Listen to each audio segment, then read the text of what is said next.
When I got this car, it was a moving natural disaster, destroyed by Texas golf ball sized hails. Dents that smashed out the windshield, smashed out the rear window. There was still broken glass on the inside of the car, buried out in the back of a parking lot, covered in tree sap, covered in bugs, covered in road grime. And he said for an extra $100 he'd have it cleaned up. That's how bad this car was.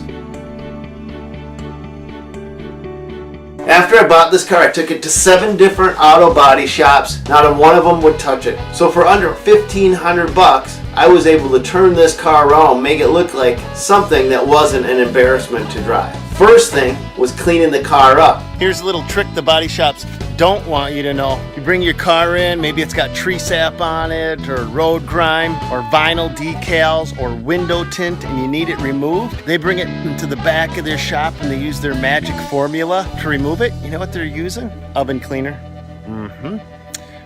This car is literally covered in tree sap. I can't scrub it off for nothing. I'm gonna spray it all down. It's a matter of just hosing it off from there. I also have a decal right here. The adhesive, that needs to come off. A little dab of oven cleaner. Boom, take it off. But be warned, be very cautious. If you have window tint that's on the outside of your windows, it's gonna peel that off as well. So don't use it if you need to save anything. So use it with caution. This bad boy is getting a bath. An oven cleaner.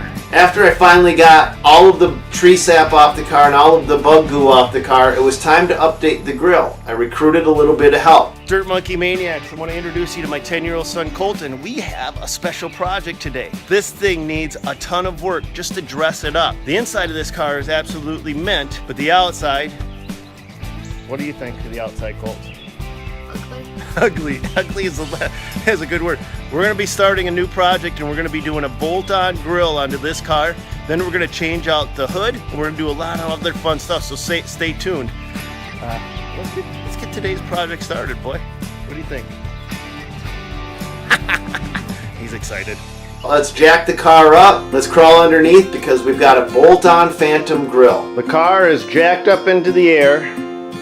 We got it lifted up and we've got to get access to the bottom side of the grill from underneath. Grill is one of the 2 easy options to dress up the front end of a car, and you can do it for pretty cheap. Dad, I think you forgot one more. Yeah, you forgot one more on this side. It won't come out.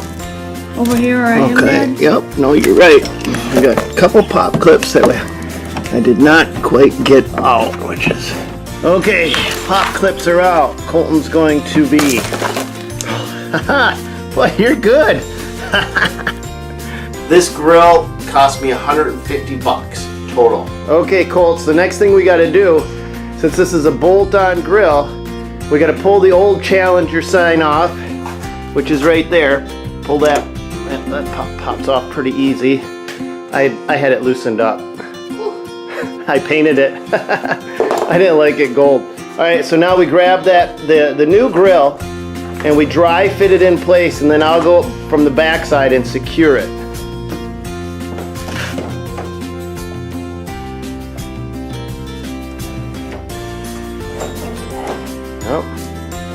Yep, you got it. Alright, is it flush? Perfect. Now there's 4 bolts that hold that in place. I'm going to go on the back side and get those secured. Bolt-on grill, instant transformation of the front end, but the rest of the car still needed work. That's where we take it in to get it Rhino lined. If you can't bang the dents out, if you can't find somebody that will remove the dents, instead of doing that, cover them up. I find a shop that will allow me to do a lot of the grunt labor myself. So I get to go in, I'll do all the taping, I'll do the prep work, and the shop will do all they'll do is spray the car down. This turned out phenomenal. The results were better than I could have ever imagined. I would have never guessed at how good, not only does the Rhino lining cover the hail damage, but how good it looks in general. Now, I've seen cars that are Rhino lined from top to bottom and it's overpowering. I didn't like that look, so what I opted for in this case was just a Rhino lined from the top rail up. The hood was going to get replaced, the roof had to be Rhino lined, The posts going up to the roof had to be Rhino lined, and the trunk lid. Everything from that point down didn't have much in hail damage. It still has a few dings here and there, but it wasn't overpowering. There's a nice balance with the original color of the car and then the Rhino lining, to the point where now I have a hard time getting out of parking lots. I've walked up to the car and had 4 or 5 guys standing around just looking at the car start to ask me questions about it. Absolutely love the look of this Rhino lining because it's in balance. The entire vehicle's not Rhino lined.